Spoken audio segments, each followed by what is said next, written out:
कुरुक्षेत्र युद्ध के बाद जब कृष्ण और बलराम अपना देह त्याग देते हैं, तब युधिष्ठिर तय करते हैं कि सभी पांडवों का पृथ्वीलोक छोड़ने का समय आ गया है। युधिष्ठिर ने वैश्यापुत्र युयुत्सु को बुलाकर संपूर्ण राज्य की देखभाल का भार सौंप दिया।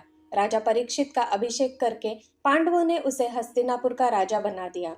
पांडव और द्रौपदी सबके सब उपवास का व्रत लेकर पूर्व दिशा की ओर मुंह करके चल दिए।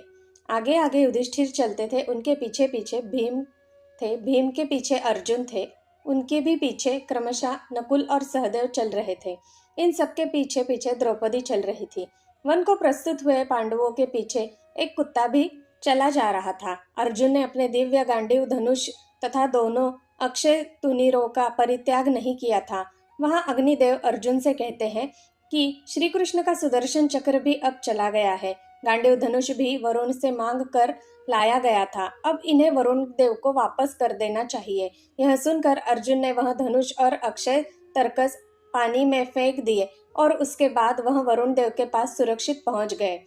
आगे चलते चलते पांडवों ने महापर्वत हिमालय का दर्शन किया। उसे भी लांघ कर जब वे आगे बढ़े तब उन्हें मेरु का दर्शन किया। अब पांडव योग धर्मों में स्थित हो बड़ी शीघ्रता से चल रहे थे। उनमें से द्रुपद कुमारी द्रौपदी का मन योग से विचलित हो गया, अतः वह लड़खड़ाकर पृथ्वी पर गिर पड़ी। राजकुमारी द्रौपदी ने कभी कोई पाप नहीं किया, फिर भी बताइए कौन सा कारण है जिसकी वजह से नीचे गिर गई? भीमसेन ने महाराज युधिष्ठिर से पूछा। युधिष्ठिर कहते हैं, उसके मन में अर्जुन के प्रति विशेष पक्षपात था। यह उसी का फल भोग रही है। ऐसा कहकर उसकी ओर देखे बिना ही बुद्धिमान धर्मात्मा युधिष्ठिर मन को एकाग्र करके आगे बढ़ गए। द्रौपदी के मृत्यु के थोड़ी देर बाद विद्वान सहदेव भी धरती पर गिर पड़े। उन्हें भी गिरा देख भीमसेन ने राजा से पूछा, जो सदा हम लोगों की सेवा किया करता था वह भी नहीं रहा। यह सहदेव किस दोष के कारण धराशायी हुआ है? युधिष्ठिर ने कहा, यह राजकुमार सहदेव किसी को अपने जैसा विद्वान या बुद्धिमान नहीं समझता था, अतः उसी दोष से इसका पतन हुआ है। सहदेव को भी छोड़कर शेष भाइयों और एक कुत्ते के साथ युधिष्ठिर आगे बढ़ गए। द्रौपदी और सहदेव को गिरे देख शूरवीर नकुल भी गिर पड़े। मनोहर दिखाई देने वाले वीर नकुल ने धाराशायी होने पर भीम ने पुनः राजा युधिष्ठिर से यह प्रश्न किया, संसार में जिसकी रूप की समानता करने वाला कोई नहीं था, तो भी जिसने कभी अपने धर्म में त्रुटि नहीं आने दी तथा जो सदा हम लोगों की आज्ञा का पालन करता था, वह हमारा प्रिय बंधु नकुल क्यों पृथ्वी पर गिरा है?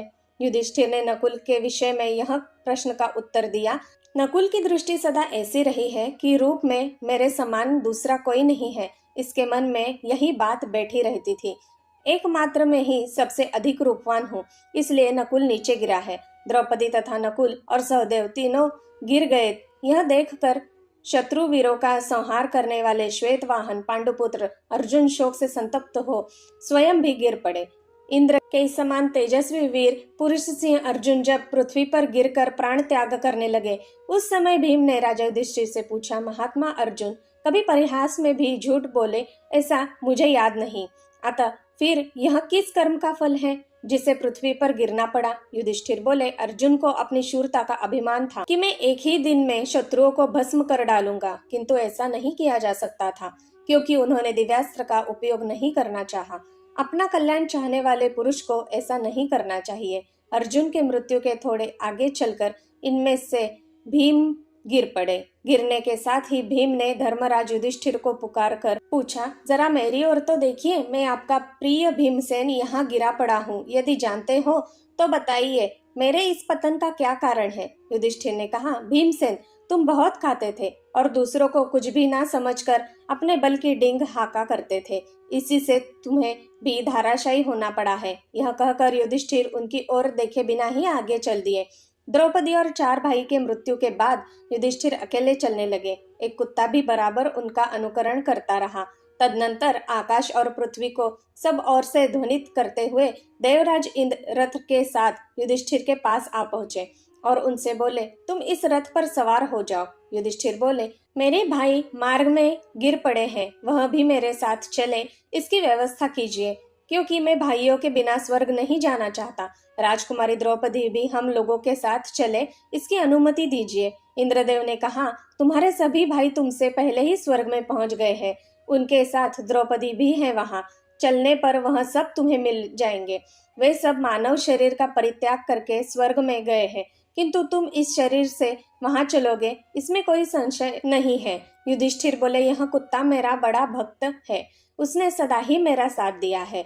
अच्छा, यह भी मेरे साथ चले, ऐसी आज्ञा दीजिए, क्योंकि मेरी बुद्धि में निष्ठुरता का अभाव है। इंद्र ने कहा, तुम्हें अमरता और स्वर्गीय सुख भी उपलब्ध हुए हैं, अतः इस कुत्ते को छोड़ो और मेरे साथ चलो, इसमें कोई कठोरता नहीं है। युधिष्ठिर ने कहा, संसार में यह निश्चित बात है कि मरे हुए मनुष्यों के साथ न तो किसी का मेल होता है न विरोध। द्रौपदी तथा उनके भाइयों को जीवित करना मेरे बस की बात नहीं है, अतः मर जाने पर मैंने उनका त्याग किया है, जीवित अवस्था में नहीं। शरण में आए हुए को भय देना, स्त्री का वध करना, ब्राह्मण का धन लूटना और मित्रों के साथ द्रोह करना, यह चारों धर्म एक और भक्तों का त्याग दूसरी ओर हो तो मेरी समझ में यह अकेला ही उन चारों के बराबर है। इतने में ही वह कुत्ता अपने असली रूप में आ गए। वह कुत्ता और कोई नहीं बल्कि धर्मराज यानी यमराज थे। यमराज ने कहा, पूर्व काल में एक बार मैंने तुम्हारी परीक्षा ली थी, जबकि तुम्हारे सभी भाई पानी लेने के लिए उद्योग करते हुए मारे गए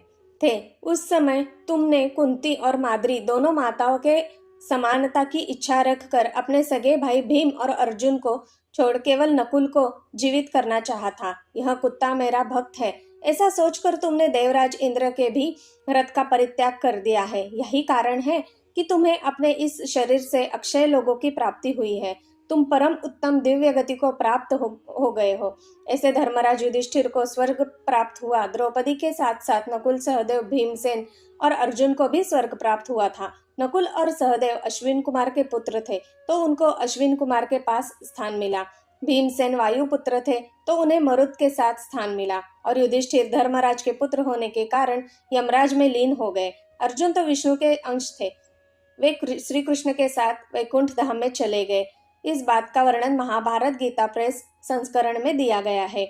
जय श्री कृष्ण। धन्यवाद।